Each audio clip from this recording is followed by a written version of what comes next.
Welcome to part B. This part deals with monopoly. This market structure is characterized by a single company that serves the entire market. The company produces a good or service for which there are no close substitutes.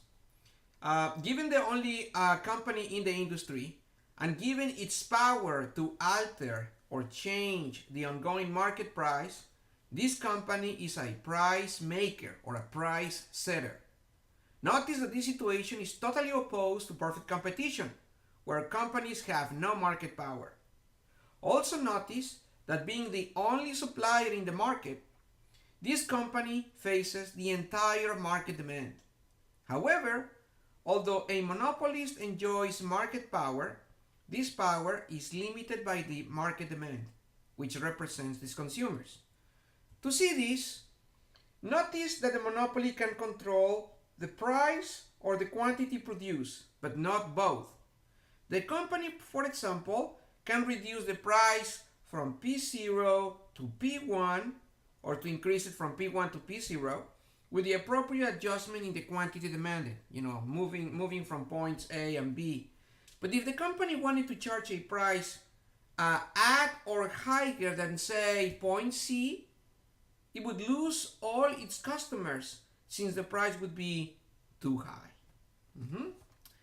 An important question to ask is, where does the monopoly power come from? The answer is barriers to entry. In other words, factors that prevent other companies, from entering this industry. Now, barriers to entry arise for multiple reasons. 4 of them at least are worth mentioning. First, economies of scale, which only a few companies, if any, are capable to achieve. These companies, by the way, are called natural monopolies. Second, economies of scope, which also only a few companies, if any, are capable to achieve. Third, cost complementarity. And fourth, and perhaps the most common barrier, patents and other legal barriers. A very important feature of monopoly is that since in order to sell more units, the company needs to reduce its price. Therefore, marginal revenue decreases as the price goes down and the company sells more. These diagrams illustrate the point. When the price is above P0 in the elastic portion of the demand, price reductions increase total revenue. But when the price goes below P0 in the inelastic portion of the demand, price reductions decrease total revenue and marginal revenue actually becomes negative. This important fact is very useful, particularly when we have linear demand curves. And this is why. For linear demand curves, the marginal revenue curve always cuts the horizontal axis right in the middle between 0 and the point where the demand curve ends. This slide shows this basic idea, which you can see in the chart from the previous slide in the form of equations. Now, knowing how to calculate marginal revenue is very important because just like any other company in any other industry, in order to maximize profits, the monopoly must produce an amount QM such that marginal cost equals marginal revenue. This very important golden rule, MC equals MR. This, once again, in graphical form, means maximizing the distance between total revenue and total cost.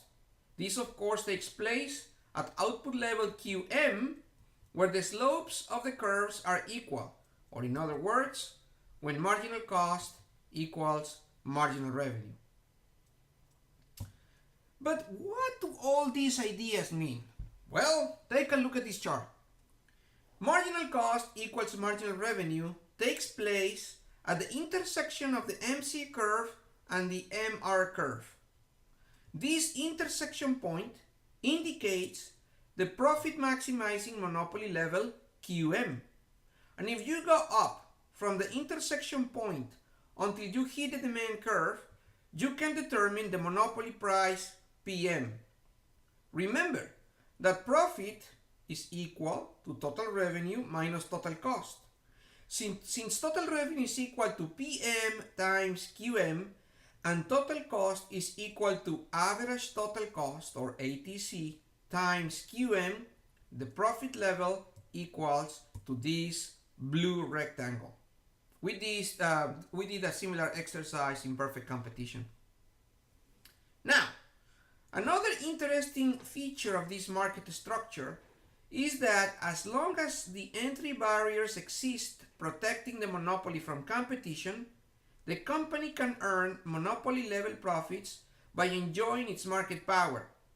However, monopoly power doesn't guarantee positive profits. Let's see why.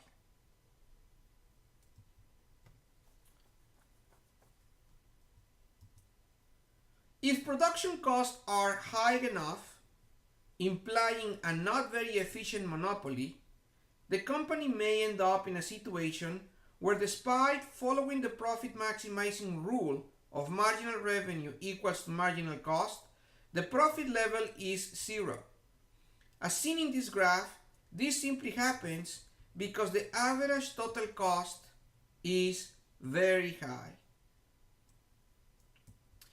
Finally, since the monopoly charges a price higher than what a perfectly competitive industry would, and offers an amount below what a perfect competitive industry would as well, from the point of view of consumers and society, this represents a loss. Economists call this loss the Deadweight loss of monopoly. And this is illustrated in the following chart.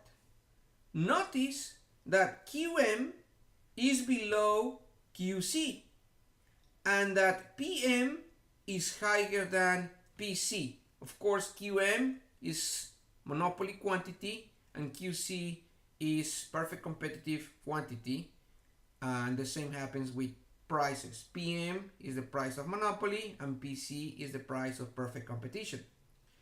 Therefore, the deadweight loss is the blue triangle that captures the consumer and producer surplus that is lost due to the monopolist charging a price in excess of marginal cost. Okay, this concludes part B of this chapter's lecture. See you in part C.